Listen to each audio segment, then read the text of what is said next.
জিন কি খায়, কই থেকে খায়, কেমনে খায়, জিনের খাদ্য কি? অনেকে প্রশ্ন করে জিন থাকে কোথায় এবং জিন মানুষকে অ্যাটাক করে কেমনে, জিনের প্রভাবটা আসলে কি, জিনের আবাসস্থল কোথায়, জিনের মূল প্রভাব এবং তাদের থাকার জায়গাটা আসলে কোথায়, বিভিন্ন প্রশ্ন অনেকে অনেক সময় করেন। আমরা জাস্ট প্রেসাইজলি আজকে কিছু তথ্য শেয়ার করার ট্রাই করবো। সকলে বলেন ইনশাআল্লাহ। প্রথম কথা হচ্ছে, মুসলিম হিসেবে আপনাকে জিন বিশ্বাস করতে হবে। This is the part of your ইমান, এটা আপনার ইমানের অংশ। কারণ কোরআনুল কারীমে জিনের নামে একটা স্পেসিফিক সূরা, যুবক ভাইরা আছে না নাই, সূরাটার নাম হচ্ছে সূরাতুল জিন। আবার দেখেন কোরআনের লাস্ট আয়া, মিনাল জিন্নাতি ওয়ান নাস, এখানেও জিনের কথা উল্লেখ আছে না নাই। So as a Muslim you must have to believe in jinn kind, আপনাকে জিন কাইন্ডকে বিশ্বাস করতে হবে, এটা আল্লাহ তাআলার সৃষ্টি। এখন আসুন, জিনরা আসলে থাকে কোথায়? তারা মূলত আগে আমাদের পৃথিবীতে নরমালি খুব বেশি থাকবার, তাদের অবাধ্যতা, বিশৃঙ্খলা, মারামারি, তাদের এই সমস্ত বিশৃঙ্খলার কারণে তাদেরকে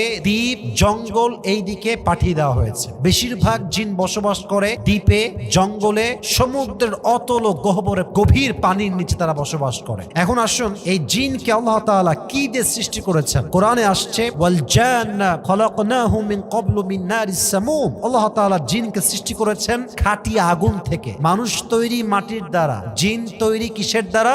আরে ভাই বলেন আপনারা সবাই, মানুষ তৈরি মাটির দ্বারা, জিন তৈরি কিসের দ্বারা?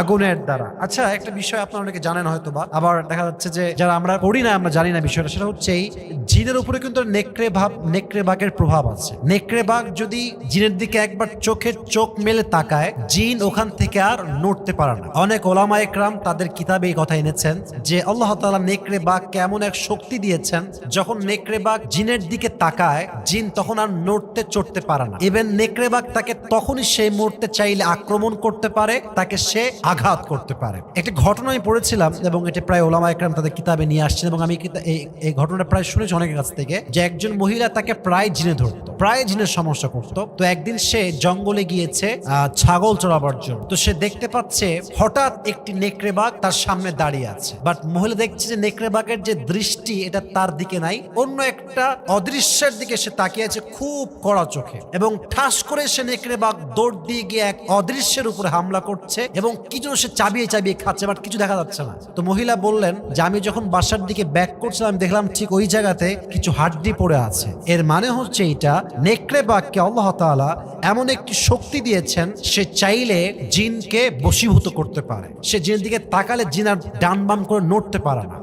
এখন কথা হচ্ছে, এই জিন আসলে কি খায়? জিন মূলত খায় হচ্ছে আমাদের ফেলে দেওয়া হাড্ডি। যখনই আপনারা কোনো খাবার খাবেন, বিসমিল্লাহ বলে খাবেন। হাদিসে আসছে, তোমরা যখন কোনো কিছু খাও বিসমিল্লাহ পাঠ করে খাও, কারণ আমরা যখন এই হাড্ডিটাকে ফেলে দেই মাটিতে, এই হাড্ডিটা জিনদের জন্য গোস্ত হয়ে যায়। যখন জিনেরা এটা হাতে নেয়, এটা তাদের জন্য একটা রিজিক হিসেবে, খাদ্য হিসেবে আল্লাহ তাআলা তাদের জন্য নির্ধারণ করে দেয়। সুবহানাল্লাহ পড়বেন না তো সবাই? তার জিনের খাদ্য হচ্ছে আমাদের ফেলে দেওয়া হাড্ডি। এগুলো জিনদের একটা বড় খাদ্য এবং এটা তাদের একটা বড় রিজিকের মাধ্যম। এখন হাদিসে এটাও আসছে যে জিন জাতিকে আল্লাহ তাআলা সৃষ্টি করেছেন অনর্থক নয়, একটি কাজে, একটি উদ্দেশ্যে। ইভেন দাজ্জাল যখন পুরো পৃথিবীতে কবলে নেবে, দাজ্জাল কিছু জিনিসকে তার নিজের কবলে প্রথমে আনবে। তার মাঝে একটি হচ্ছে জনবল, 2 নম্বর হচ্ছে অর্থবল, 3 নম্বর হচ্ছে জিন জাতি, 4 নম্বর হচ্ছে নারী জাতি। এর মাঝেও জিন জাতির নাম যুবক ভাইরা আছে না নাই?